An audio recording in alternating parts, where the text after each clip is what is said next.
MashaAllah.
Bismillah ar-Rahman ar-Rahim. Hello, people, and welcome to the Rational League. This is going to be a rational analysis and talk about why Liverpool lost against Nottingham Forest at home, 1-0, of course. Chelsea, a lot of people are talking about Sancho taking them to the next level. We'll talk about that as well, about Chelsea up and down. Chelsea fans nowadays, they win a game, they will win the league. They lose a game, they will not get top 6. It is crazy. And of course, the big topic is Arsenal, of course, winning the North London Derby. A lot of people are saying Arsenal and North London are red. Arsenal did this, Arsenal did that. So Arsenal go to Manchester City next week. And a lot of people are hopeful that Arsenal will actually get a result out of the Etihad. But we're here, of course, with the guys, the panel. Of course, Rory couldn't make it today, so always here with us. But now Joe is a permanent panelist here on the show. His channel is pinned in the description. Just a Joe Football Show. One of the best guys out there to do Watchalongs for Leeds and also on Sunday for the Sunday Madness. That's what you do, or you do? Yeah, man. Super Sunday, Saturday Night Live, whatever you like, man. It is what it is. Tom is here as well. Look at his face. Of course, Tom is not happy. Now he's happy. They're playing Milan away tomorrow. Big game in the Champions League. Of course, big game. Nobbins is here, and Nobbins' channel in the description. Nobbins did an analysis for Manchester City versus Brentford, where Brentford were the better team at some times in this game, right? But Erling Haaland again saves Manchester City. The guy will break his record this season. Dan is here, of course, buzzing, positive. A win against Bournemouth away, of course. So Dan's channel in the description as well. So make sure to go and subscribe. So hit that like button first. If you're watching this now, let's get the likes up. The first thing you do is you hit the like button. Let me know what you guys think, of course. And in the comments after the show, let me know what you guys think about the discussion and the conversation. And if you're watching this on the replay, the first thing you do is you like the video and then you go and enjoy the show. Where do we start? We start with the meltdown Of course, there's one meltdown. It's Liverpool. Of course, it is crazy, bro. Liverpool meltdown is crazy. You watch a lot of Liverpool streamers, of course. The first one is HUSAM, my guy from MHF, of course, and Don HUSAM. The meltdown is crazy. The meltdown is crazy. Tom, what is going on? I think a lot of people are overreacting. It was a bad day at the office. That's what it was.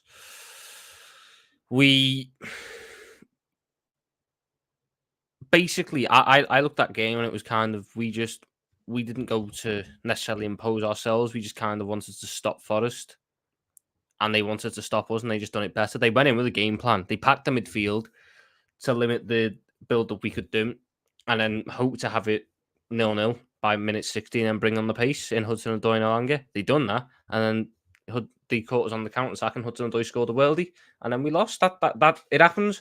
You're gonna get the occasional result like that.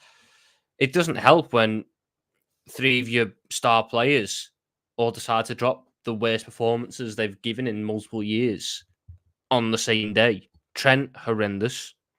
Salah, horrendous. Szoboszlai, horrendous. They gave the ball away a collective 70 times. You're not going to do anything if you're giving the ball away in that situation that many times. And it was a case of any time Forest had a really good mid-block, and any time we got past it, Salah would under-hit the pass, or Trent would overhit the pass, or Szoboszlai would run into a defender instead of playing the pass. And we never really got control of the game. Ultimately, I'm not stressed out in the way other people are. It happens. I don't think it'll happen again. I think it was an important learning curve. I think Slot and the players needed that reminder that, it's not all perfect. But that was a performance that won't happen again. And on another day, we leave with a point and we say, well, we were shit, but at least we drew. At the end of the day, Hudson-Odoi just scored a really, really good goal. Really well taken. He made Bradley look a little bit stupid with it in terms of the skill to beat him. We just didn't. I think to be a right back for Liverpool, you need to know how not to defend. I think that's one of the criteria when they choose right backs at Liverpool. When they scout right backs, and they need to teach them how not to defend, and that is your criteria of choosing right back. That's how I thought about it, to be honest. His body, bro, was so wrong facing Hudson-Odoi. It is unbelievable. I don't get why he came on. I don't get why. No, he provided energy, a lot of energy. Come on, Conor Bradley was good when he keeps making that change as well. They're quite regimental. He was good, Joe. He was very good, Joe. I didn't. No, no one was good for us. No one was good. There's one. Gravenberch was good. Gravenberch was all right, and Van Dijk was all right. Van Dijk didn't do anything wrong. That's it. No one else can leave that game and said they were good. That's it. There are some people that need to live in shame, though, and you need to mention them. Gakpo didn't do anything. Nunes didn't do anything. Diaz didn't do anything. No one can leave that pitch and say, well, that's all right, because I done well. Bar Gravenberch and Van Dijk, and to a lesser extent McAllister, because when McAllister went off, we looked horrendous. The moment... we had to take McAllister off because apparently he got injured in midweek, so that was like a pre-planned sub. Great. I don't want to take him off, but if you've got to take him off, don't put Trent in centre mid. Why are we doing that? Why are we doing that? We've established across the past 3 years that he's the best right back. Stop trying to put him in centre mid. Because all that happened when he went to centre mid was we lost any sort of composure. And we reverted to exactly what we'd done for years under Klopp when we were chasing games. Lumping balls into the box. But the difference now and then is, back then we had players in the box. Now we don't because of the style of build-up. So you need to try and stick by the principles, not what we ended up doing. It did, like I said, it didn't help that all our players had poor games at the same time. Forrest came in there with a game plan and executed it well. Can't knock them for that. You could see it coming, but you can't knock them for that. And it's a bad day at the office, and I'm just glad we've got Milan tomorrow to bounce back. Because if we had a week to stew on this result, I think it would have been a lot worse. And a week to stew on the performance, especially, it would have been a lot worse. In our case, we've got a big game tomorrow at San Siro against Milan, a team that I think we can beat. And if we get a good result there, good performance there, this game's quickly forgotten about. And that's the way you want it to be. So can I say a few observations I saw? So I caught the game from half time because it was quite interesting. I was like, okay, what's happening on Liverpool game? So I turned on at half time. So I obviously missed all of Liverpool's great play in the first half. There wasn't any. Okay, well, I was assuming it was great play. So because I know I saw a couple of chances. I know I saw a couple of chances you guys missed, but okay, I'm guessing you're saying there was no great play. I think, but what was interesting as observation was what Forest did, which again, I'm not tactical. I don't pretend to be one. I am not going to ever pretend to be one. But some basic things I saw that was quite interesting, which was one was Morgan Gibbs-White was sort of pinned on Gravenberch, which is very interesting in terms of they just literally put him on Gravenberch and he just had to, every time he just turned him, and he felt like he was just turning into space and he could just drive at your defense. And they did it a couple of times, which was interesting because it looked like Liverpool just had no way of stopping that. Another thing that was quite interesting as well was, I think it was like 2 shows back, we talked about Robertson and if he's good at defending.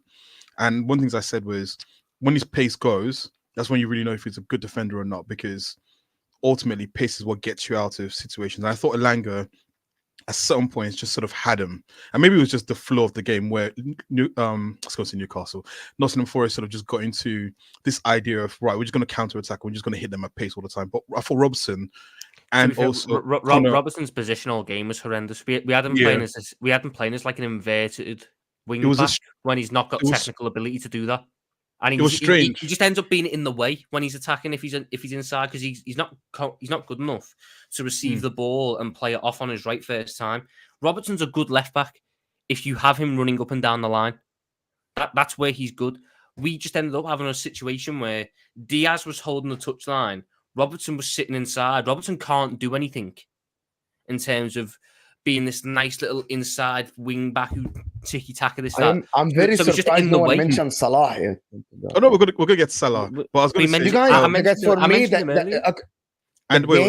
the game is not on. Go ahead. So I was gonna say one last thing, and then the thing was so interesting for me as well was that as the pattern of the game was happening, it just never felt like Slot was recognizing what was happening, because I think that goal was coming in terms of how Nottingham Forest was starting to break through. And I don't know if we could have done something from the bench. I don't know if you can just tell the players, right, for 5 minutes, don't attack as much, just sort of sit back and get back control of the game.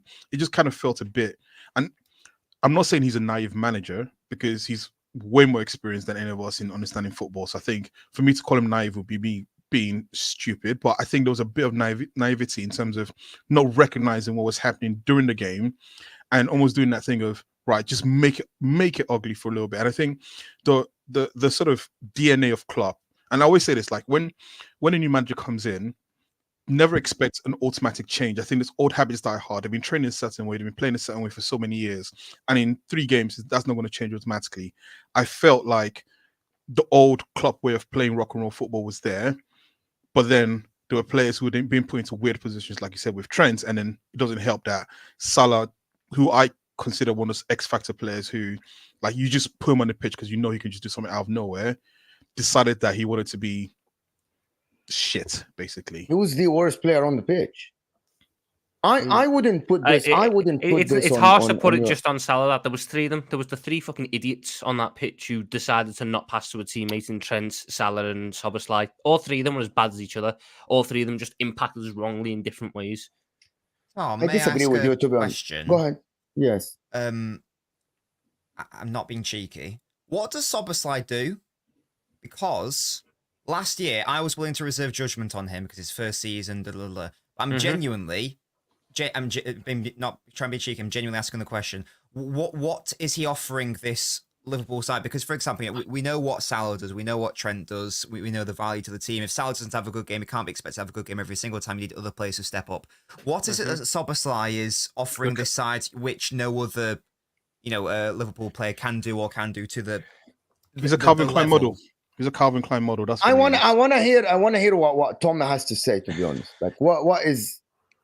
Szoboszlai, basically, the way I look at Szoboszlai, he's a good engine who you put in that midfield. He's very good at leading our press. So when he actually had a really good start to the season in the opening 3 games. He was one of the better performers every single time. The problem that has been emerging as he's got more and more settled in is what he's really good at is picking up the ball from deep. and then just kind of bypassing the midfield line by just pure pace and power. What happens after he bypassed the pace and power is his passing is shit because he's shattered after doing a fucking 40-yard dash. So he cuts through the midfield line, then gives it away, and we're back at step one again. I feel like at the end of last season, Harvey Elliott came in and was starting ahead of him because Harvey Elliott is so technically secure in his passing that we ended up retaining possession a lot better. I feel like Harvey Elliott missing he's fractured his foot now. He's out for the next 2 months. He would have been really useful in that game on Saturday. He would have been one of the early changes made because you needed his quality of pass to calm us down. What you had Szoboszlai and Trent especially basically bouncing off each other, going at 100 miles an hour when the team needed to go down to 20 and put the foot back on the ball. Because for the first half, we weren't going mental. We were patient in build-up. It just wasn't really happening for us. We had a couple of chances, Diaz at the post. But as the second half wore on, we started to get more frantic and more hectic, and Szoboszlai and Trent and Salah sort of ended up going into that mentality, and everyone was done at 100 miles an hour when we weren't ready for it. Szoboszlai is a good player. I don't necessarily think that he should be on the right. I think he should be on the left. If you're going to set him up, I thought United was his best game. That was when he was mainly ran off the left, and then Gravenberch was given the right. I personally just think that's the way Liverpool should set up. We should be more left side centric in terms of make an overload on that side and put Trent and Salah in 1v1s in terms of attacking as much as you can, because they're your game changers and you want to. That's what happened in this game, Tom. That's what happened. Yes, okay. So what I noticed in the first half, we established that the issue in this game was that all our players were shit on the ball.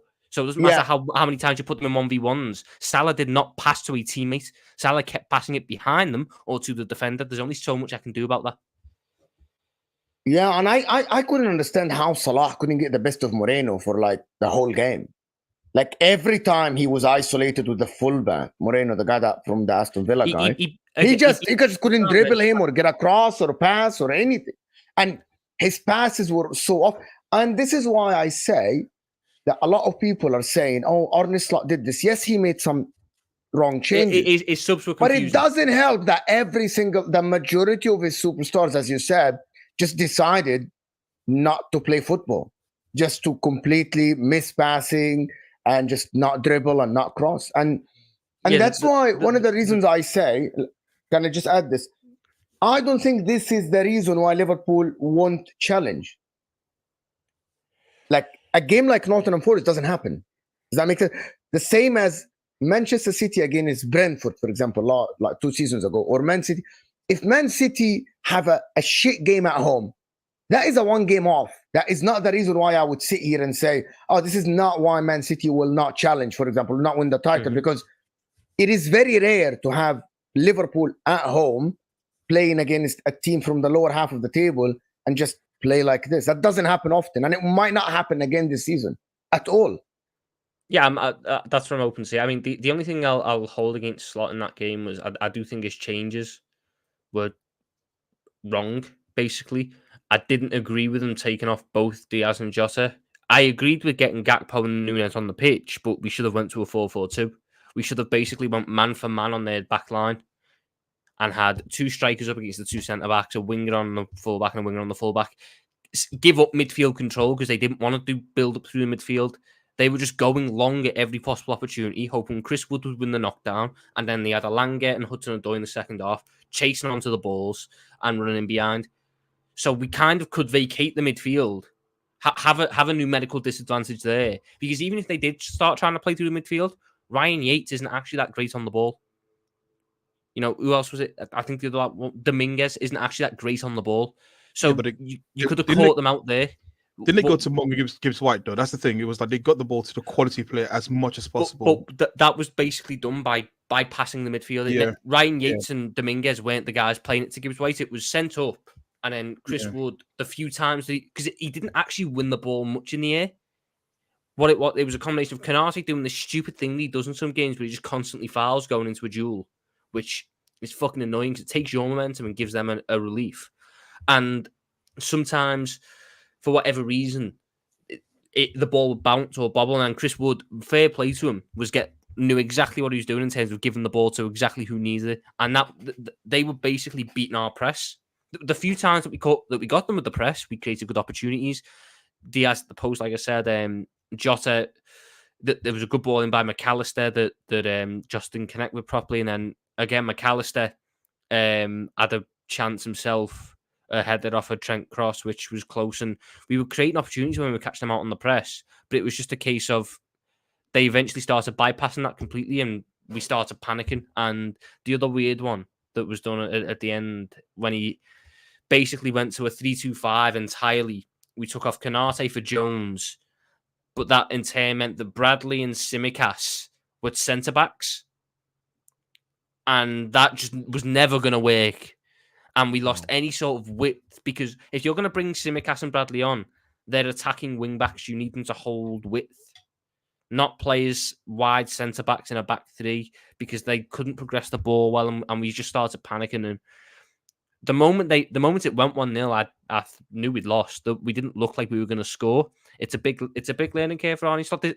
These kind of results do happen in a manager's first season, for the most part. You do have these dodgy results where the manager's figuring it out. The big thing is going to be, does it happen again? We've got Bournemouth at home next week. Do we lose again to Bournemouth? Do we see the same pattern emerging where we struggle to break down a team that can bypass our press? They hit us on the counter, we lose 1-0.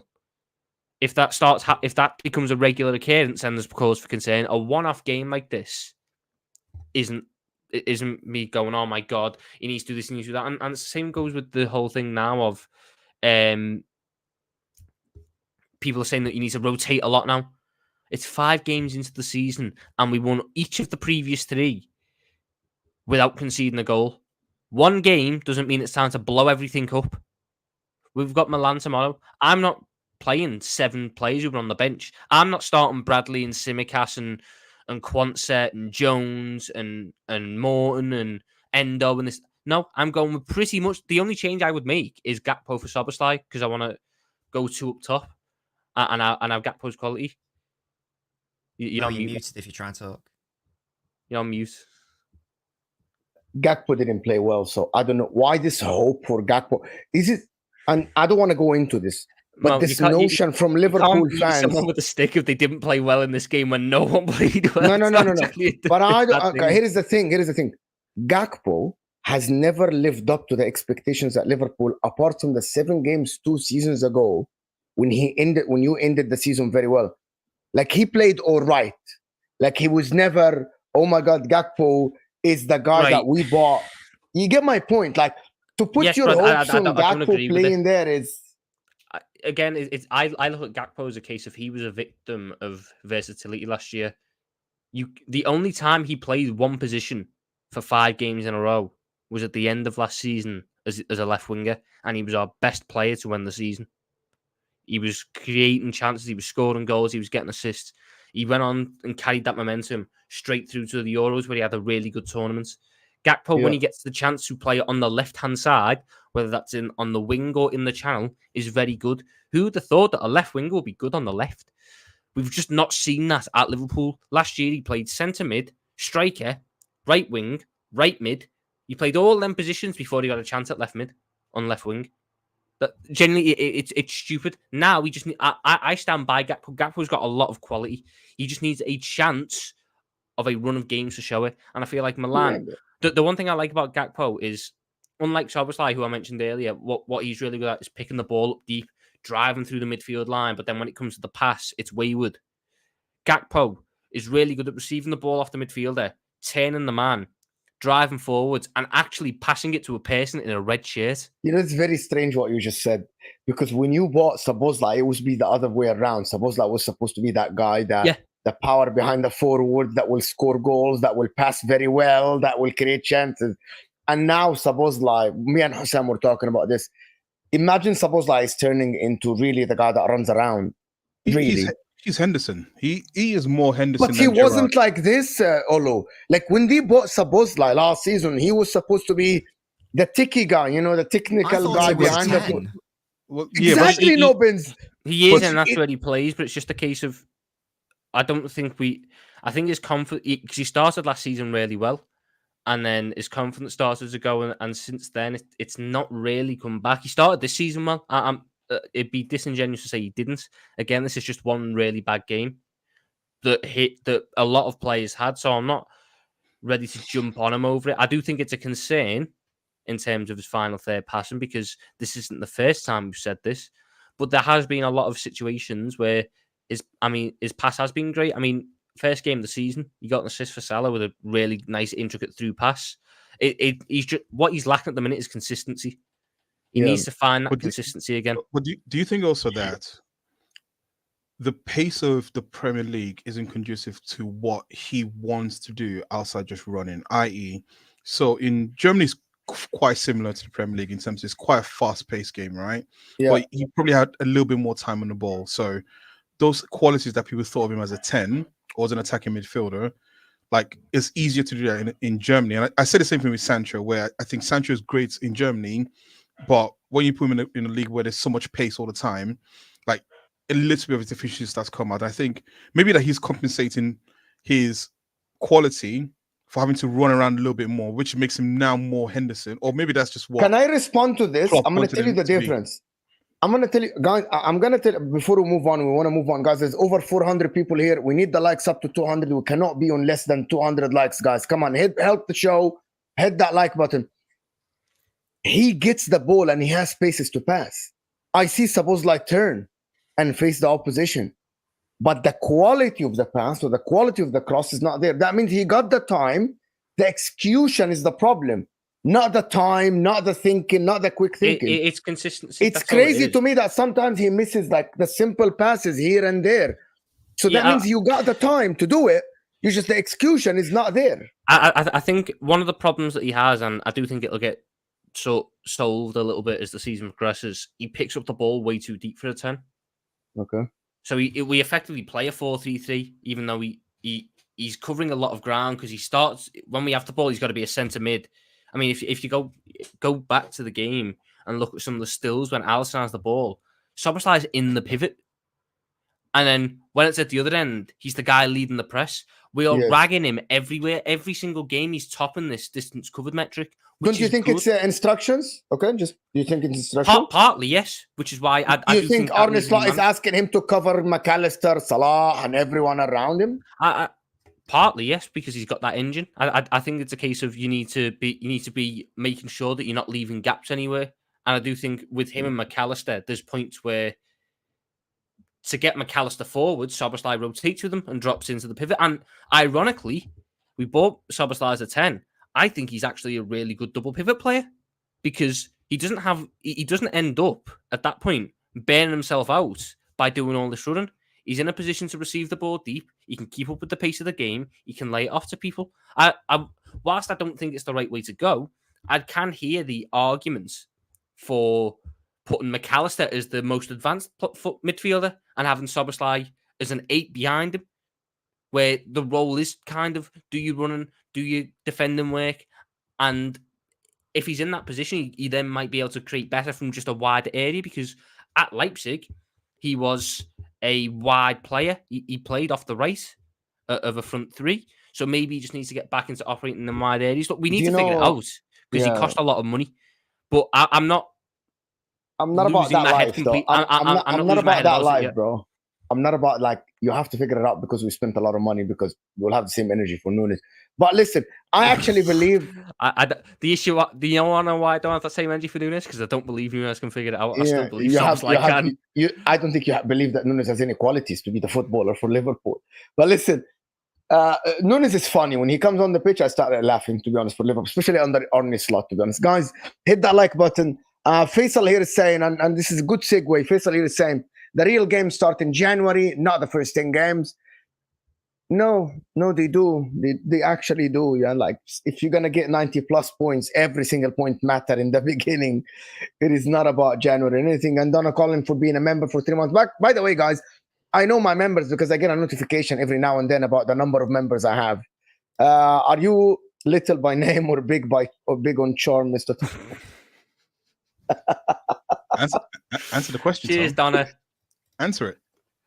Exactly that, Donna. Exactly that. Don't worry. Exactly that. Listen, people, let's get to 200 likes. Good segue to Arsenal. The real game starts in January. Arsenal won against Spurs. A lot of criticism in the media. Tons, by the way, about the way Arsenal defended. Oh, you park the bus, smash and grab. I disagree with it at all. I disagree with it. But a lot of Arsenal fans are saying we do what we want. We do what gives us the win. Rivals fans are saying this is not sustainable. You won't win the league like this. You can't just play defensively every game. I don't know what you guys think about this. Can I? You can, of course, Joe. No, because I haven't said a word actually. Yeah, no, because I was listening. Like Tom's analysis. Nobody listens to Tom, but fine. He's far and away above and beyond anything I ever come out with. So I was just listening intently. So thank you for that. Yeah, look, we were speaking pre-game, and I said I didn't understand why all of a sudden, regardless of Rice and Odegaard being out, Spurs were favourites. I didn't get it. Watched the game. I didn't look. They huffed and puffed, but it was a lot like watching my team. To be fair, this weekend you have a lot of the ball, but can't create anything, and a lot of that's due to the way that Arsenal's set up. I thought they defended exceptionally well. I thought Timber was phenomenal. And when the opportunity came, they took it. I mean, we need to talk about Romero, because I've been on this very show having debates with people telling me this guy's a world-class defender. World-class. I'm yet to see it in the Premier League. Yet to see it in the Premier League. I was actually watching something before we came live, and I don't know how true this is because I haven't watched every single Spurs games, but it came out of a Spurs fan's mouth that he is culpable for 4 of their goals conceded this season. That for me is not a world-class centre-back. Yes, he bangs his chest, and yes, he gives it the big one, but when the chips are down, are you there? I'm not sure he is. I thought the defending was absolutely shoddy. Vicario, not great. I think it's an area that they need to work on. You know, they need to work on. And look, I've sort of seen this movie before, because at Leeds United under Bielsa, who also had, you know, his way, and it was his way only, eventually it can come unstuck. And we were shocking from set pieces, because I think certain coaches have ideals, and they look at it and they're a bit like, well, corners really, they're insignificant. But when you're at the top of the game, I'm not sure that can be true. And I think, especially in the Premier League, right at the top, you need to have them increment gains. And Arsenal have got that. This set piece coach, whoever he is, I don't know his name. Obviously, they score from it, and that's now. And I'm just going to dunk on some Arsenal fans here as well that actually batter their manager. We were debating last week about him getting a new contract. He's the first manager since George Graham to get 3 wins on the spin at their ground, which is a massive feather in his cap. So those that were quite critical of Arteta, it's again another tick in his box, surely, because you were all bouncing yesterday when you got the result, you know. So, yeah, to be honest, this was a huge week for Arsenal. When you consider the pressure around it, had they not got maximum points, they'd then got to go to City, who were just knocking teams out of the park. Huge. So for them to go there, play the way they did, which I thought was the right way to go, right? You're missing your key creative force in Odegaard. You probably felt you were going to be under the cosh at times, and they dealt with everything. I can't really remember a big Spurs chance. There's a couple for Solanke. If anything, Martinelli goes through. Could he have squared it into Saka? Should he, created a better angle for a shot? And it might have even been different. So yeah, I'm not shocked. I'm not surprised, if I'm honest. It was to be expected, in my opinion. I know that. I said that I was shocked at how many people thought they were going to get something. Arsenal are just a level above Spurs right now. Yeah. So, I mean, first of all, I'm wearing all black today. If you can see the bottom half of me, I'm wearing black as well, and because I'm here for the funeral of my biggest ups, basically. So, R.I.P. Spurs, you bozos. I'm joking. No, no. I think in terms of analysis, I think that is fair. There's always the cliche of, it's a derby and form goes out of the window in the derby, and it's a level playing field, etc., etc. But I think what you can see is maturity in this Arsenal team.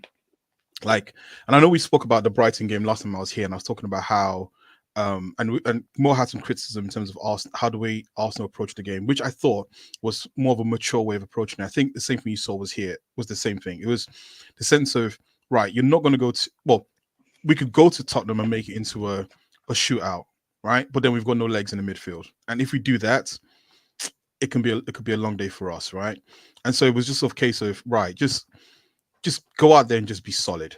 Like, and I've said this with Arsenal. Arsenal can do multiple things right now, in my opinion, anyways. And again, people can have different opinions on Arsenal, and you're perfectly fine. But I think Arsenal are quite versatile in the sense that if they want to go all out attack, they can do so. But also, if they want to be a team which is actually defensively resolute, but find the smart times to attack, they can do that as well. I think, like you said, if Martinelli had his brains working a little bit better, he could have taken an extra touch and created a better angle for his shot or passed along to Saka. But in terms of just the way they approach, I never felt, and with North London derbies, I usually get the butterflies in my stomach and I get very nervous when when the Tottenham team gets close to our box. But I felt no nerves. It just felt like it was just huff and puff. And yeah, they had a few chances where Solanke had the header where it went just wide. And I think there was the chance that, Brendan Johnson, by the way, is a strange human being as a player. He's got all the tools to be a good player, but something just lacks there. And it's a shame. Can I interject and ask you something? You didn't feel, because I'm hearing you didn't feel like nervous at all. No. But did you think you're going to win the game? I thought we were going to win the game. I actually, before the game, Does anybody here thought that Arsenal will win the game in the middle of the game? Honestly, I thought the lack I thought it will end. I thought it will end up in a draw. No, I thought after the Martinelli. Arsenal have set pieces, and Tottenham, mainly Ange, has never learned how to teach a team to defend set pieces. You've got the best team at set pieces in the league going against one of the worst teams at defending set pieces in the league. All right. Go look at the goal. Vicario starts on the edge of his 6-yard box and ends up on his line. How does a goalkeeper have negative command of his area? How does he lose distance controlling his area? That was why I could never rule out Arsenal. The big thing, Arsenal done well. Arsenal came in there with a plan, even missing some key players, executed it to perfection. Tottenham had everything to go for them, and yet they lost confidence in themselves after 25 minutes and looked horrendous. Brennan Johnson, useless. Heung-min Son, they've got him being touchline winger out on the left, even though he's one of the best finishers in the league. What's that going to achieve? Solanke, awful. Madison, awful. Bentancur, awful. I'll say awful. Just. But I'm going to say so. Actually, Vicario. One of the things I heard yesterday is that Vicario now is acting like he can't get out of his area. I said that yesterday on the show. Yeah, I actually went now and I watch again. The guy acts like he can't get out. He wasn't blocked that much. He could have taken a step and went out to collect the ball. Exactly. I didn't notice it until the I don't know. I can't remember the names of the commentators here said it. Then I went and I watched the goal. You act like you can't get out of that block.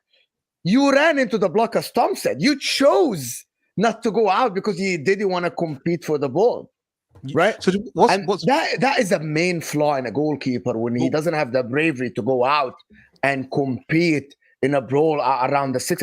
Literally, Gabriel hit the ball like around the 6-yard box. That's a goalkeeper's area. But that's been identified since Pep exposed that weakness in the FA Cup. And it's not changed. He's now basically protected himself as a keeper rather than putting himself in that situation. He has to back himself as the shot stopper. For me, in that situation, on that corner, the biggest letdown's Romero. Yeah, runs in front of Gabriel, gets pushed in the back, doesn't jump, turns around and moans to the ref. In all that time that Gabriel just literally freed up all that space, got his head on the ball and put too much on it to beat Vicario at that distance. 100%. I felt like I hate the guys that like Romero.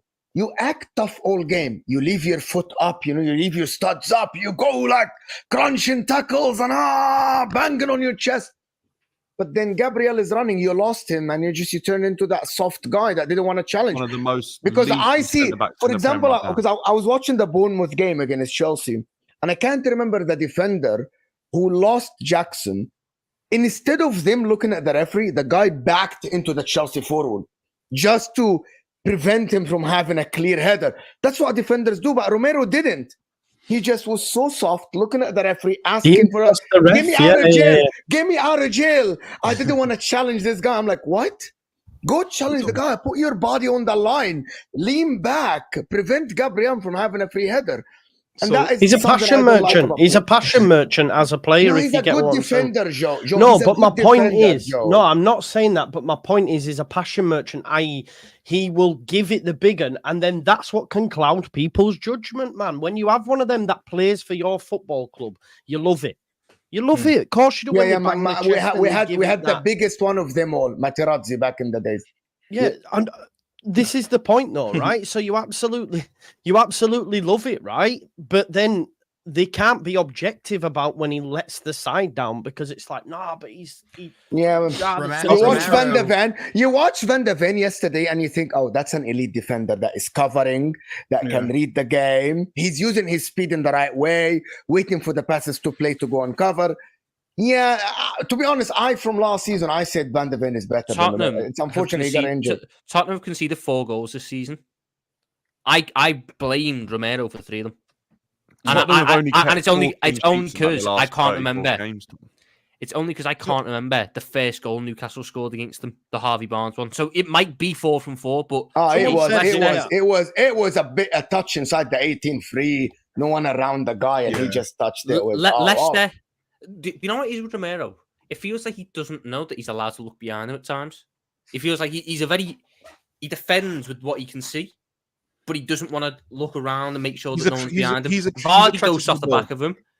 Isak goes off the back of him. He's like a little bee. He just ball. He's attracted to the ball. Yeah, definitely. Exactly. I think he's. But I want to go back. I want to leave Spurs and go back. Go ahead. One second. I just want to say something with Vicario, which is interesting because I thought for the first few corners he actually showed a little bit of bravery. It was actually when he flapped at the corner. There's one corner where he flapped at it and he touched it for a corner kick, right?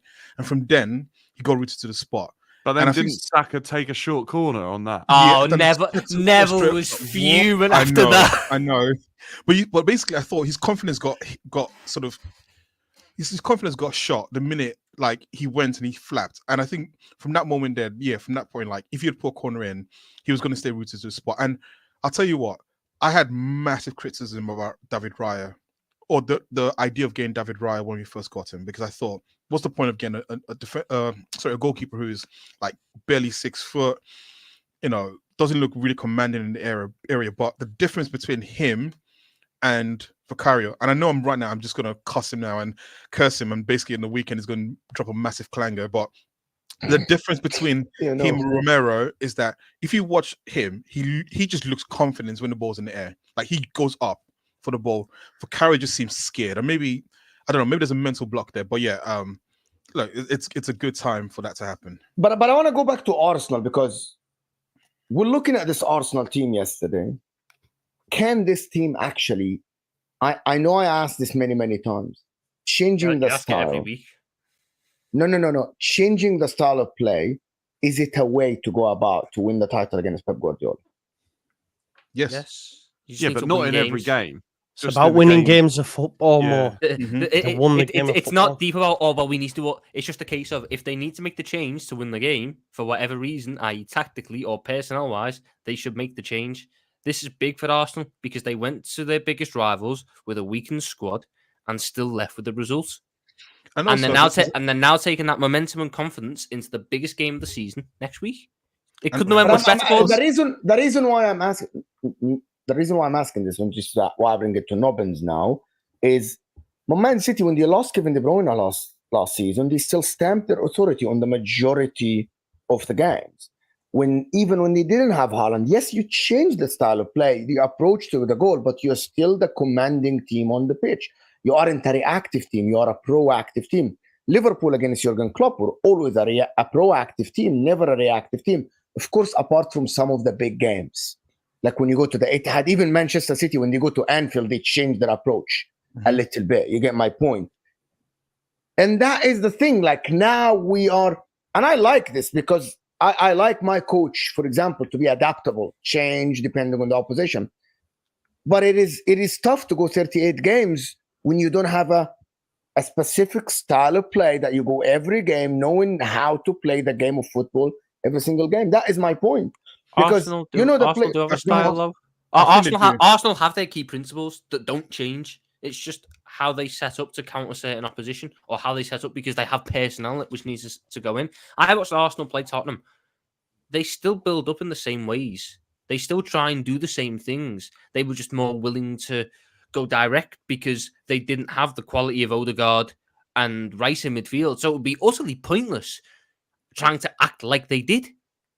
And then also losing the the ball area in more of the dangerous pitch that situations. they allowed the area of the pitch that they allowed Spurs to have the ball was never a threat to them. Spurs had a lot of chance. I still think Spurs probably had about 15 chances yesterday, but maybe like 3 or 4 on target. There wasn't too many that really were. Arsenal forced them to cross the ball, and Tottenham Arsenal no one in the box forced to win it. Spurs to play that game in a way that meant that Arsenal controlled that game without even touching the ball because of the way they set up defensively, and they still commanded and controlled that game. They just didn't need to have the ball, and when they did have the ball, they were concise in their moments that they chose to attack Spurs. Martinelli had a couple of chances, like Olu was saying, that he really didn't do well enough on, and that game could have been wrapped up way before a set piece. The problem with Ange is that when his team dominates possession like it was allowed to yesterday, recently, bar the first 10 games actually of last season, I don't think they've ever really done enough when they've been in possession. Some of his best players are failing to perform, and they've got very obvious weaknesses that there's a very clear game plan to beat them and counter those weaknesses, and they struggle. And Ange hasn't adapted or hasn't changed.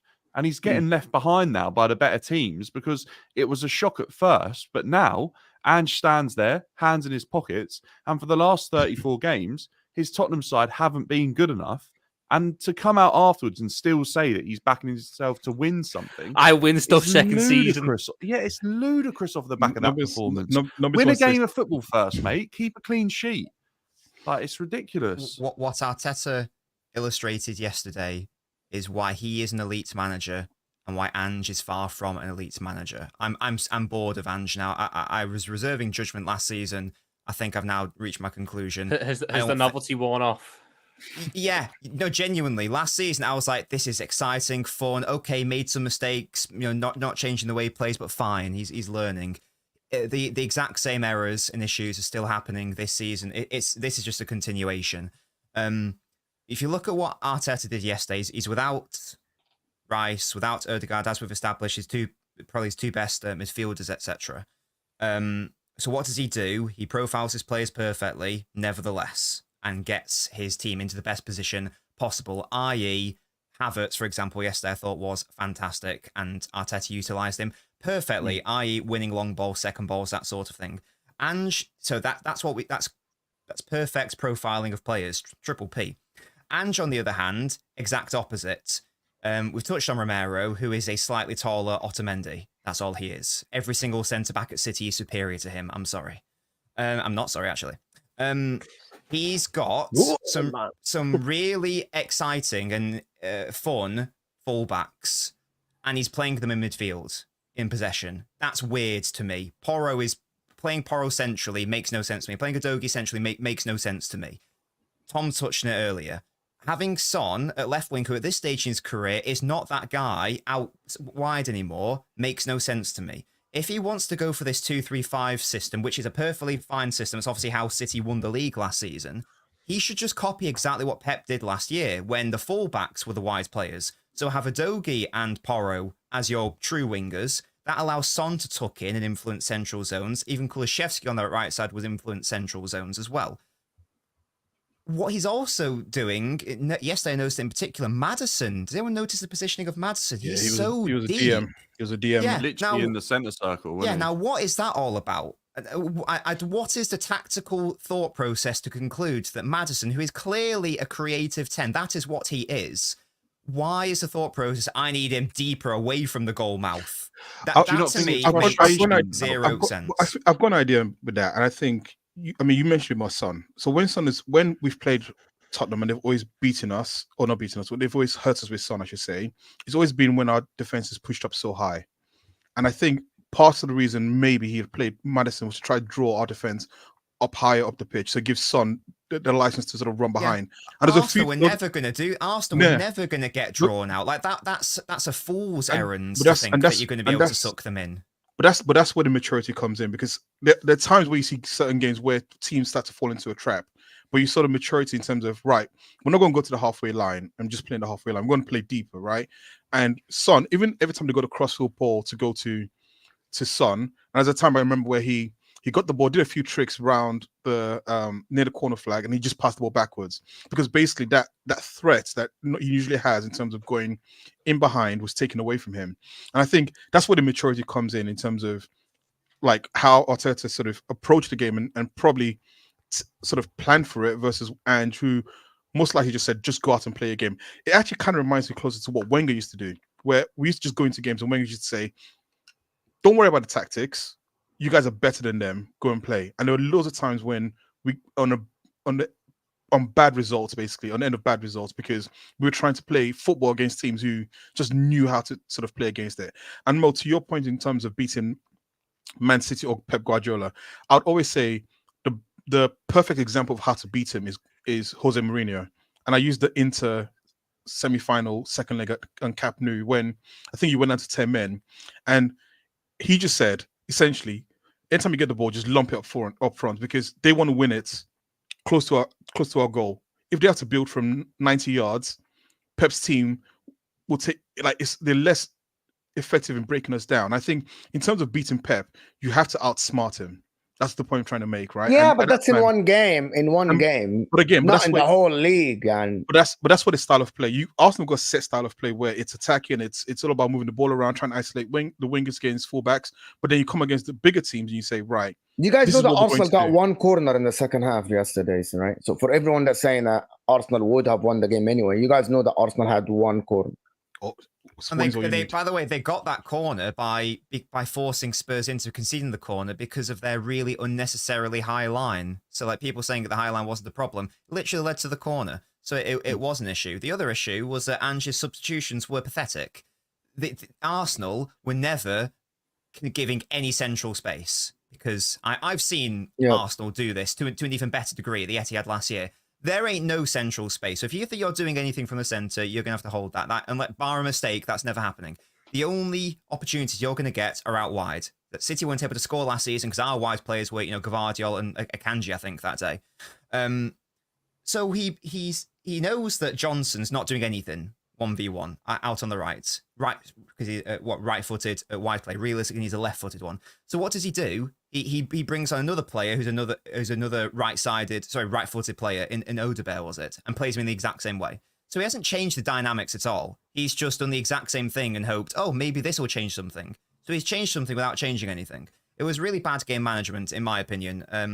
I thought he managed the second half poorly. First half, I actually thought Spurs were all right. Solanke just takes a shot instead of waiting around. Maybe it forces Ryan to a save. Maybe it's a goal. But outside of that, it's slim pickings. And as we've established, Spurs were pretty toothless for the majority of it. And that wasn't helped. You can look at player quality, of course. But also, I don't think the substitutions helped. And as I've discussed, the profiling of the players didn't help either. And they got there. And they deserved to lose that game, ultimately. It was embarrassing. As someone who wanted Spurs to get something from that game, I was embarrassed watching it.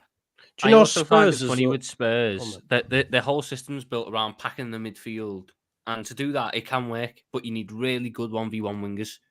Indeed, Tottenham don't have that, so it goes to Brennan Johnson, and he either gets tackled or gives it away. It goes to Timo Werner, gets tackled or gives it away. Son doesn't want to be in that position. He might get past the player, but he doesn't do anything afterwards.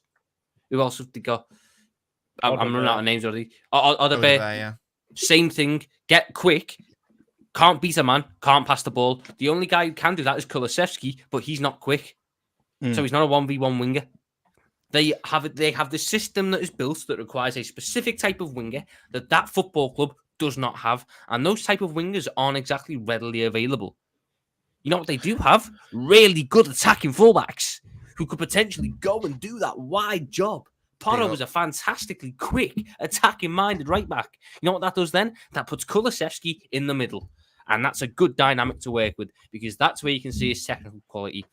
But the thing about Ange, and the reason why I think a lot of Tottenham fans are starting to get disillusioned with the man, is he treats them like idiots. He does the same things over and over again and acts like nothing's wrong. Football fans are not stupid.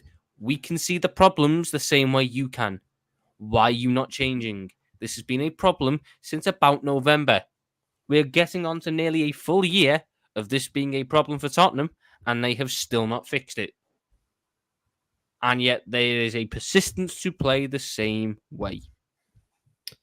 I actually Definition of insanity. Yeah, have this thing about Ange is that he's doing the Vincent Company thing with Burnley. It looks very good when you have the ball all the time and passing it around, so people can't just criticize you. In terms of like, a lot of Spurs fans now, yes, think, oh yeah, Ange, we lose games and everything, but all of them are so hesitant about actually criticizing the style of play because it looks good. I'm starting to see more Spurs fans. But you get my point. Like a lot of people, do you know what is happening now? And I heard it from a lot of Spurs fans that Ange doesn't deserve what is happening to him at Spurs. And instead of them criticizing Ange about not adapting to the players he has, so they're like, no, he has to leave because the club is not ambitious enough. Well, Yeah, how about him adapting? Do you a not little bit think to though the the club? squad building's really poor? The squad they've put again, together. do you think Ange, off the back of coaching in Japan and coaching the Australian team and coaching in Scotland, was gonna get Manchester City job? Was gonna get Liverpool job? No, he was always gonna get a job. He was lucky to get the Spurs job. He was lucky to get the Spurs job. Wenger was coaching in Grampus 8 in Japan. That's a different time. Job. Different era, Olu. It's I know. 2024. I'm being an old man. 2024. I'm being an old man. That's all. You know that. Yeah, but clubs don't he do was. They wanted Slot before him, right? He was like their fourth option in the end, right? But They that's wanted my managers point. So he's before him. lucky to get that. So for people Yeah, but that to say, shouldn't no, he mean that deserves he it. should have to accept players that maybe aren't going to suit. Like, No, but he I'm can not conv- adapt. He can like the adapt a Werner little one, bit, it Joe. all just is a bit like. Are you talking about so for you then you are with Bielsa not changing his style of play for 2 seasons in a row while having championship players? Yeah, Are you with that notion? Russell Martin now getting beat. He doesn't have a point, but he looks phenomenal. Russell Martin with No, but he Southampton. needs to. Yeah, but they're not winning games, are they? Are Spurs winning games? No, that's so fair. Spurs don't Same have a lot point. of elite players, but I think the first port of call has got to be that. Sorry, Tom, you muted. Spurs don't have elite It's players. just on but- Southampton. Carry on. I didn't get the point about Southampton are good. The Southampton are really not good. It's suicidal what they're doing. No. But you get the point. He coached. Sticking to his Nobbins. principles. Can I just respond to that? Nobbins? He made Jack Stevens and Bednarik pass from the back. Yes, that's not good though. That is the point. I could make someone crap do it. It doesn't mean it's a good move. Part of the problem is Ange is doing the right things with the wrong players. He agrees. We He agree. agrees. Yeah. He agrees. I Yeah, he's agree more with so- you. Go ahead, talk Nobbins. I was just going to say that, just to Joe's point, I agree the quality of the squad. I agree they don't have too many elite players. I'd say maybe the only true one they have is like Son. Would you say maybe Maddison or quote on his day, whatever. But I think the first protocol has to be: are you playing your best players in their best positions? And I don't think that Porro's being played in his best position. Maddison, Son, even Udogie. So I think that's got Kulishevsky. So that's got to be for me. I think there could be a very good Spurs starting 11 there.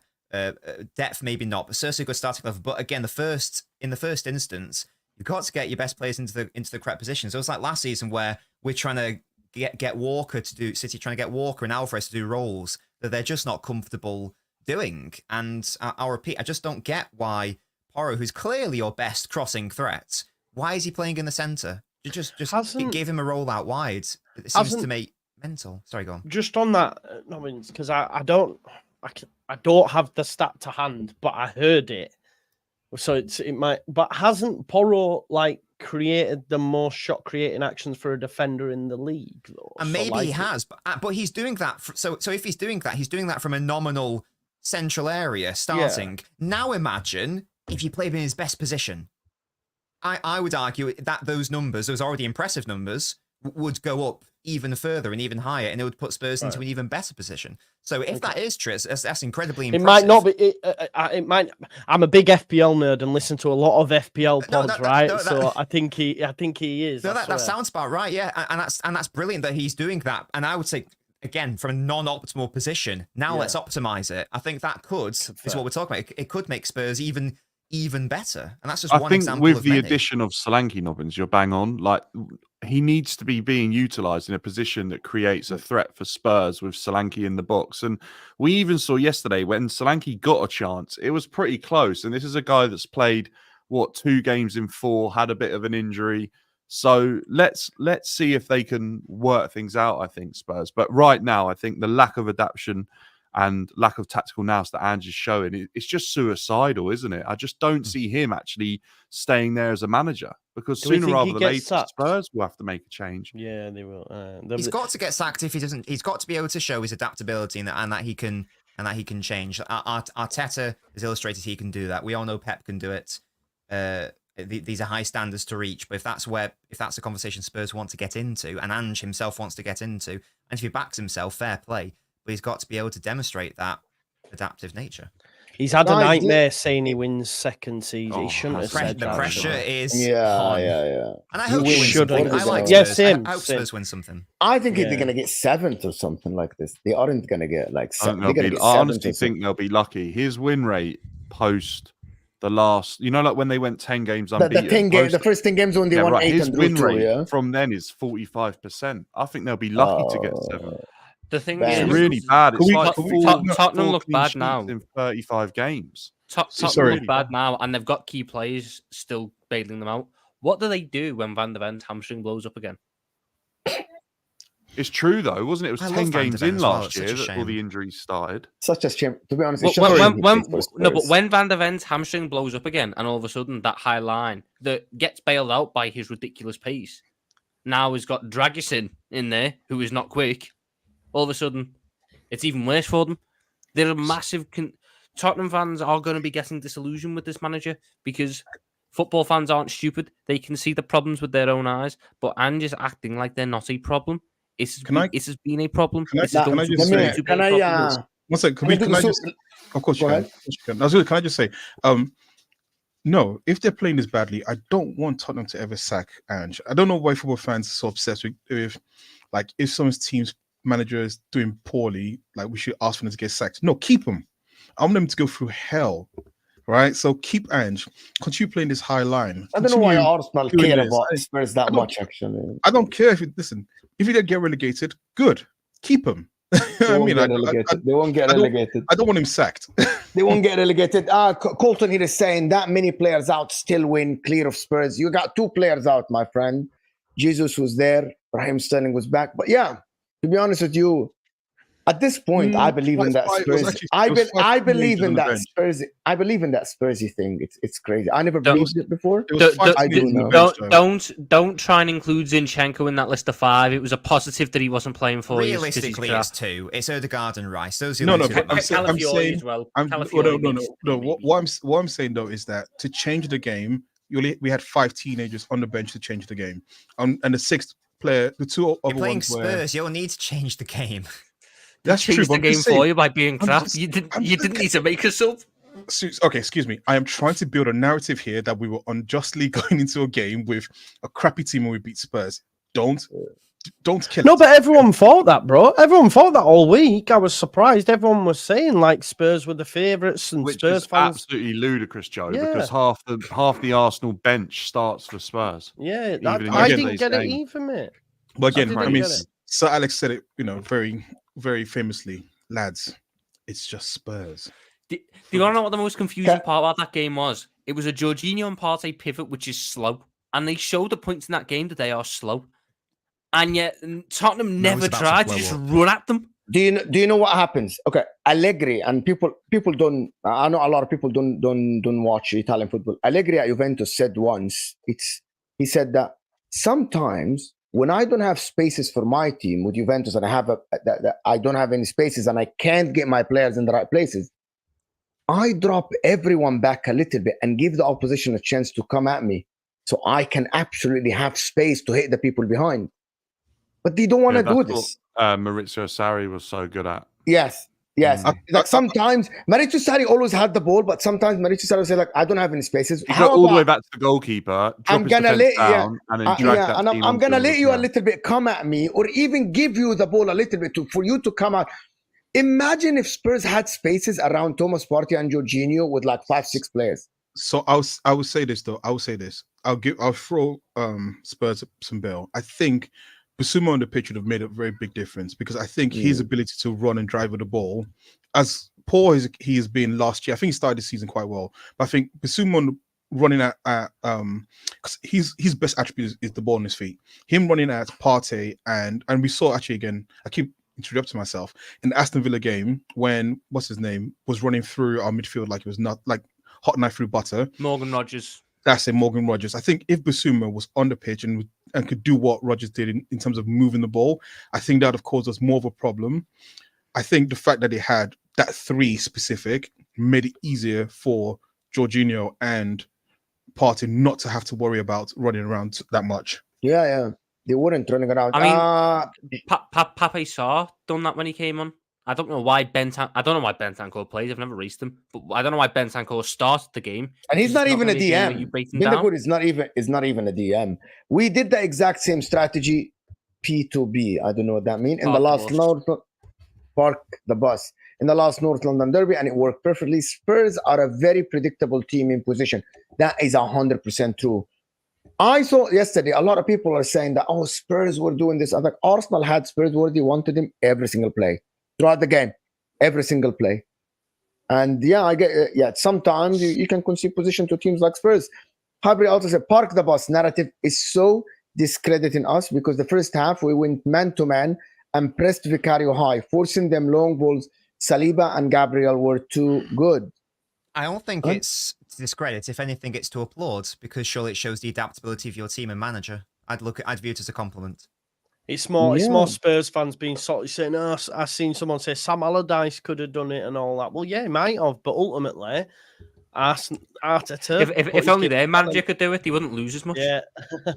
if it's so basic to do, then surely it's easy to bypass. But they weren't able to do it, so it can't be that simple. People don't realize how actually smart Sam Allardyce was with his football. I think people just look at it as long ball to Kevin Davis and knock down, but I think there's a lot of work that goes into that, and that's why Sam Allardyce was like revolutionary for our game. Exactly. He's like one of the first guys to use sports science properly, and we take the piss out of him. And as well, I mean, if it was that easy, every team who came up, I mean, he took that Bolton team to heights they shouldn't have been. Every team would just replicate that. I think there's a lot more nuanced in how you approach a game that way. I've always said that I have a lot of respect for a team that can really pull off a park the bus, because it requires completely different skill sets. You need to be able to stay switched on for 90 minutes straight mentally, not make any little errors in your structure. Make sure that because you'll have your individual matchups and your structural shape. It's a much more mental game to win whilst playing. I think I like to use the term park the bus, playing a deeper block for 90 minutes. That's why I see it as impressive. The fact that Arsenal can now consistently pull this off in big games, it's a credit to them and the shift in mentality, and the fact that they couldn't have done this with Mustafi, who was a walking fucking error. They've now got quality players with top mentalities who don't make the mistakes. And if they go to the Etihad and do this and lose, you will hear the criticism. Nabil is saying Spurs position only came after Arsenal scored. No, Spurs had position all the game. Like they had all the position all the game. Spurs, to be honest, they had like double the amount of passes. That's crazy. Yeah. So Nabil, that is not right. What do you call that? Bench matter. Calafiori, Moreno, Rice, and Odegaard is preferred. I agree. Like if we're looking at Moreno, should have been there. Calafiori could have been added to the team after they scored the goal. So I get what people are saying, that Moreno's out, Calafiori's out. So that's 4 players, but Calafiori hasn't played a lot. I was going to say, so very quickly, on the possession thing as well, that's what you just call us empty calories. You know, when you just have possession for possession's sake, or you're eating or drinking and the calories are useless. That's what it felt like with Spurs. It was just side to side, back, threaten to run, side to side, back, just empty, basically. going on to Manchester City and Erling Wait. Haaland. There you go. Boo. Yes, Haaland. Haaland. He scores Everyone goals. turn off- the thing He about scores Turn off goals. now. He's annoying. Move on. Let's talk. Boo. no, that's not the case. I'm gonna tell you what the case is. That Manchester City could have been 2-0 down so early in the game, right? No, we So could have early been in 3-0 the- down. Like it wasn't good, but they still won. Mm. And Erling Haaland have saved them in this game because I don't think the rest of the players were amazing, right? But Erling Haaland got 3 chances, scored 2, and hit the post. He basically could have had a hat-trick with just 3 chances. Mm. Is this sustainable for Manchester City? The way because the reason why in the last game you conceded a goal, your defense is not tight enough. You concede chances, you concede goals. Some games. That's an I'm asking the interesting- question. That's not my thing. This No. is not. This is not a consistent thing for you to need to ask if it's sustainable. Brentford played really well, but the reason that we are hyping up Brentford playing really well is we do not see City get pushed and punished like this and get put under pressure like this, which is why it becomes a talking point. If this was happening every week, we wouldn't be talking about it. This is the first time this season when I've looked at City and went, oh, they could get something here. They didn't because they've got a freak up front. But when they played West Ham, yes, they conceded their own goal. I didn't look at that game and go, oh, West Ham have got them here. West Ham are going to cause them problems. City were in control.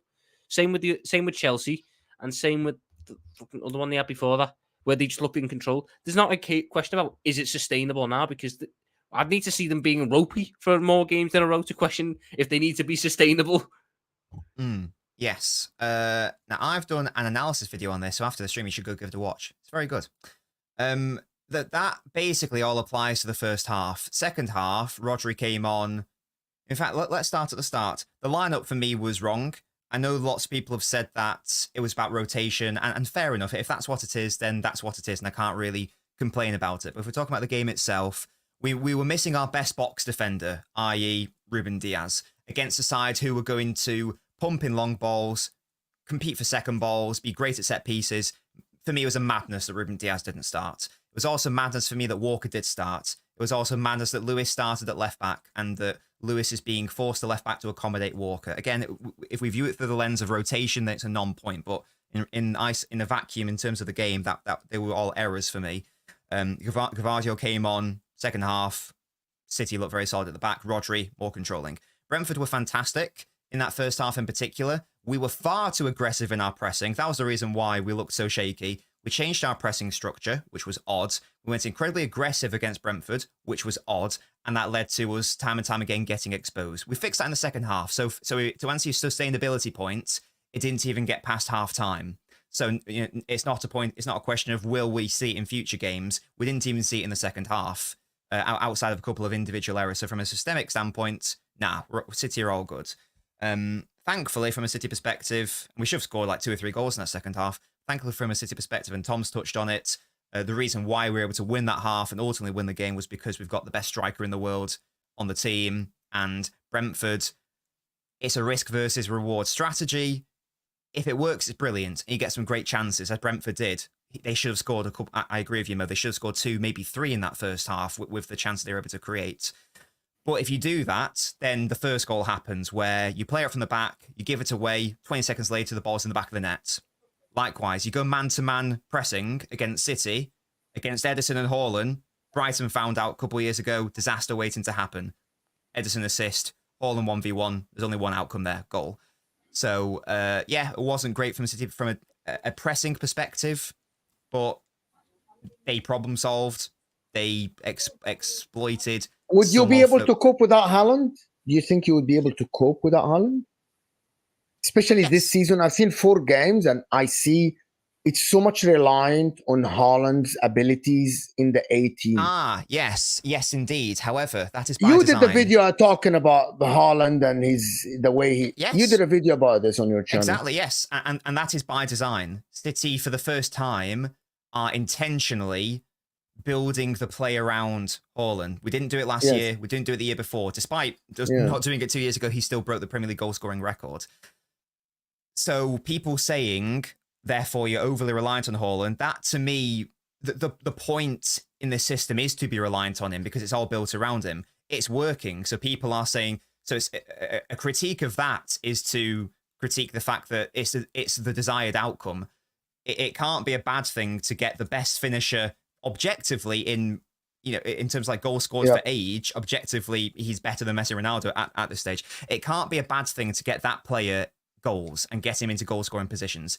It becomes a problem if Haaland wasn't that player, but he is. So that's a non-issue for me.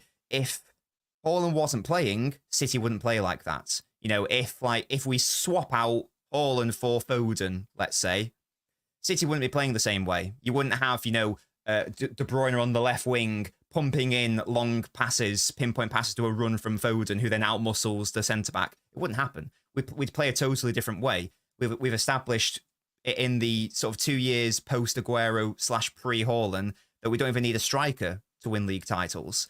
So what does City do if Haaland's not available? They change the style of play. Just go back to false nine football. Can we just have a petition the Premier League just has 6 games during the season where Haaland can't play? They just take him out and say, actually, he's not allowed to be registered to play in those games. So the Premier League can collectively just agree that for these 6 games, we're after him breaking his own record. I want 40 league goals from him. we need an NBA-style commissioner to come in and just give Haaland to Southampton. City aren't allowed to have him anymore. They're too good. They're not allowed to have him. The commissioner stepped in. Haaland's going to Southampton, and you get Adam Armstrong. Imagine Adam Armstrong. I think that would be amazing. That's it. Still win, you know that, right? He probably would. He probably would. But you guys know he'll still win, huh? Yeah, he would still win. But I'd at least believe that we could do something. I'd at least believe there's a chance that someone else is going to win the league. Plus, I'd actually find it quite funny to see if Haaland can keep the team up on his own. Can he keep Southampton up on his own? You always say that, Tom. You always and I'm now starting to believe. I don't think anybody has a hope in this league. Mo, I have been living this nightmare since 2018. Yeah, hold that. I know what I've seen every possible way of going. You don't understand. The reason why I take the piss out of people who doubt me. I watched the literal storybook ending of the season. My former captain and greatest player in Premier League history was managing the team that played City, and our former player who funded all our big signings to put us in this position made it 2-0 to Villa with 10 minutes to go, and we still didn't win the league because of them. I know what pain is because of these fuckers. Made the Scousers cry. Ilkay. Yeah, and I know. I really hope that Arsenal can do something at the Etihad because we need someone else. We really need someone else. Everyone needs someone else. I know, a lot of people say that we don't want Arsenal to win the league, but Arsenal are the hope. They are the hope. We got something special for Man City on the weekend. Don't worry about that. You don't, but fine. We do. We got something special. Actually, you don't. We got something special. Don't worry. I've seen the script already. They sent me the script. The Premier League sent me the script. I've seen it. Oh my god! I actually was looking at Manchester City and looking at some of the stats and the way that where they have position and where the players are standing on the pitch. And I want to get Noben's opinion before I go to Chelsea for the last 5 minutes. Is Pep Guardiola is actually completely changing the way he plays football. Doesn't press as high all the time. Picks his moments to press. He defends with 11 players now at some point when he sees that his team is not actually doing the right things. And it's completely different. They do long balls. They do from the sides, right? They do from the center, penetrating from the center. They defend deep. And I'm like, this is a whole new monster of football where that guy is figuring out different ways to play football within the same game. And it's not only one way of playing football. And I'm impressed. It's not boring anymore. The main reason why that is a thing is because what Pep is coming up against is You're right. See, you can't see. The Arsenal nerves have got to him already. Absolutely. I've scared him already. No, what Guardiola is coming up against now is a symptom of his own success in that so many teams he's coming up against want to play like Pep. So now Pep is basically playing like mini versions of himself. That therefore means that new problems are presented. So now it means that what Pep's football is when he comes up against these teams is he has to change and adapt. We saw it, for example, the best example for me was the treble winning year where we went long against Arsenal. We just punted it up Ederson, Haaland, second ball, goal. Like it's Route 1 football. It's something that you associate the exact opposite with Pep, and that's what he's doing. So he's now Pep in the present is having to find solutions to beat Pep of the past, because Pep of the past is now the present teams for the most part in the Premier League, or a lot of these elite teams who want to play in a similar style of a similar philosophy to him. You know, whether that's Chelsea, Arsenal, whoever. They're not exact, but you can still see the same principles. So Pep is now every single season having to problem solve to beat his own tactics from however many years ago. And you're right, Mo, it is very impressive. He has not even attempted to revisit the treble winning system this season yet. At all. No, he's gone sack that off, because I was really interested. I was like, what's he going to do this year? Will he just go back to the treble? No, totally different. And on the surface, there's no need to change every single year, and yet clearly there is. And it clearly works. It's always about keeping the opponent guessing. That worked that year, fine. Let's move on and do another system. That was great for that year. That's old news now. Other people can copy that if they want, and indeed other clubs do. Now we've got to do something else. And that's why for me he's the best. If he wins this season, guys, I promise you, he's the best player. He's the best coach ever to coach in the Premier League. Ever. I think he's already the best. Objectively, he's the best coach. But I think basically, like you said, Nobis, I think what he's doing is he's just copying Mourinho. Mourinho's the only guy who's Mourinho and what's called Conte, the only guys who've given him nightmares. So he's taking some of those tactics and saying, right, the guys who beat me, I'm just going to copy them to beat myself now. And that's what you're seeing with Arteta. We're actually now going back towards the defensive football against the big teams. Football is cyclical. Crazy. Football is cyclical and tactics are cyclical. Hey, that's why he went for a false 9 for years, because Bobby Firmino was causing them problems. I'm telling you, wow. See, you can see it. And and it'll come full circle again. You know, in like 5 years, people will be playing a 3-1-6, and they'll have their main creator out wide in like a De Bruyne style. You know what? I want to make a return in football. I want big man, little man back. Whatever team brings back big man, little man will have a place in my heart forever. Niall Quinn, Kevin Phillips, man. Pep tried to do that with Hall and Alvarez. In fairness, he already tried that last year. But I don't like Pep, so I want someone who I actually like. Reasonable. That's reasonable. Faz. Simeone's doing it. Simeone. That's the kind of manager I like. Szoboszlai and who played Alvarez? No, he didn't. They Alvarez subbed off. Came on, sorry, for Szoboszlai. Correa. Football will be fully back when we just see a straight 4-4-2. Exactly, big man, little man up top. We play 4-4-2. What do you mean? We don't care about City's 4-4-2. No, because you do this all out of possession. We do this, and then we have him going inside. It's a 4-1-3-1. No, 1.5. They defend in a 4-2-4, but then when they attack, the left back inverts, and then the right centre back tucks in, and then he moves there. And 4-3.5, 1.5. What I want to see is a 4-4-2 that defends like a 4-4-2 and attacks like a 4-4-2. The defense doesn't go out go over the halfway line, just fall back. That's what you're after. There's a big difference I don't want to see any defender playing passes shorter than 10 yards. A defender gets the ball, they boot it up that pitch. It does not go near them. They are in doubt all the time. They are kicking it out all the time. Bring back Aaron Lennon to the 4-4-2.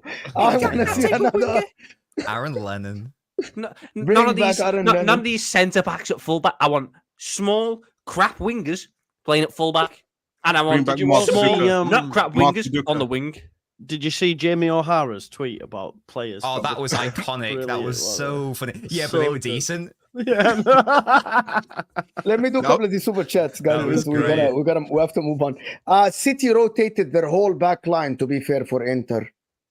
Yeah, of course. And look, and it worked in terms of results, but in terms of the actual game, it obviously didn't work, and Brentford were able to exploit it. But I'm not going to complain, like we won. So, but yeah, you're spot on. Yeah.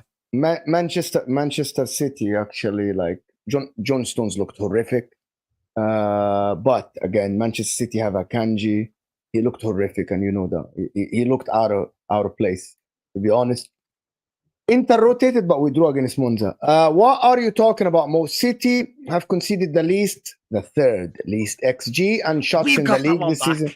The third, and Nottingham Forest conceded less XG than Manchester City. In the second half, City should have scored 5. It's actually a miracle we only lost 1-0 to this Nottingham Forest super team. It was actually a good result when you look at it, actually. If they're that good defensively, they're a super team. You're going to lose to teams with that much quality and that much, ability. If they are better defensively than Man City, I'm not shocked we couldn't score. They're a wall. They're a rock solid ball. There's nothing you can do. Yeah. Rock solid tree. Eddie's saying Pep is clearly rotating since game week 1, which will pay off in the second half of the season. Is there better Manchester City than this? Walker should have been sold this summer. Every time he plays, he's bosonist. Yeah, Walker's career at City is coming to an end. Would you have the same energy for John Stones if he keeps doing this? If he has a season as bad as Walker's last year, absolutely. The difference is that Walker's current form is a continuation of last season. This is a big season. This is make or break for Stones, by the way, this year. He's got 1 year left on the contract come August. So, and City aren't going to let him go for free. So he's got to prove himself. Chelsea. Just what they need. Another injury-prone, overpaid Englishman. You guys know what's coming. It's gonna be John Stone's gonna be a Chelsea player. Stones and Adebayo running it back. Ooh. I thought I had a while boiling an egg. If Ten Hag was the Spurs manager and had the same 2 seasons with them as with Man United, he would be a legend, right? They would build a statue outside. If he won 2 trophies, then yes. If he won the 2 trophies, then yeah. Yes. The bar is very low at Tottenham. Like I said, listen, for anyone who's got some time, just try to go on a Spurs trophy, room tour. It literally lasts about 5 minutes. You literally could just walk through one corridor and you see all the trophies they've won. So if you've got some time, spare 5 minutes to sort of Why have you done that? To waste. With all due respect to Spurs, I said that yesterday to Will. I don't think Spurs should be a top 6 team. It should be a top 5 team. They are there because they got into the Champions League and because they had Pochettino and they had Alderweireld and they had Vertonghen and Harry Kane and all that. But looking at the team, the achievements over the past whatever years, I don't think Spurs should be lumped into top 6, to be honest. It's all about the money. Spurs only have 8 less trophies than Chelsea, according to the internet, to be fair. Chelsea have 2 Champions Leagues, 2 Europa Leagues, 2 Club World Cup winnings. So, no, they aren't the same at all. Reasonable. They are much bigger. And Chelsea were only really formed since Abramovich, so... Yeah. We both know that's not true, Joe. Dan's not biting. He's not biting. He's not having it. That's bait. That's bait. Anyway, is there time to speak about Chelsea at all? Or we just... I don't think there's much to say, to be honest. I personally need to go, but you guys go for it. Anyway, no, it's fine. Actually, we can speak about Chelsea. It wasn't a great game, time. was it, Dan? Yeah, there's not much to report. Sancho looked good, guys. That's probably all what people care about. And Nkunku's goal, he took his goal. Robert Sanchez had a bozo moment, but you know what? He got away with it. Yeah. Anyway, listen, people. I want to thank everyone that joined us. Like the video before you go. Thank you for everyone that sent a super chat. All the guys' channel in the description, of course. Joe, Dan, Tom, and Nobbins, of course, and also Rory, who's going to be here soon, but we got Olo today. This show is going to take you to HUSAM, where they do a therapy session for Liverpool, where he's going to shit on Tom for the whole show. He's going to scapegoat Tom as he's the reason why they lost. Watch that video. Go watch that video, bro. Go watch this, people, and keep your eye out for when I talk about Canate versus Konsa, because he won't talk about that. Yes. But listen, people, appreciate you guys. We're out of here, people. Thank you, everyone. Bye-bye. Peace.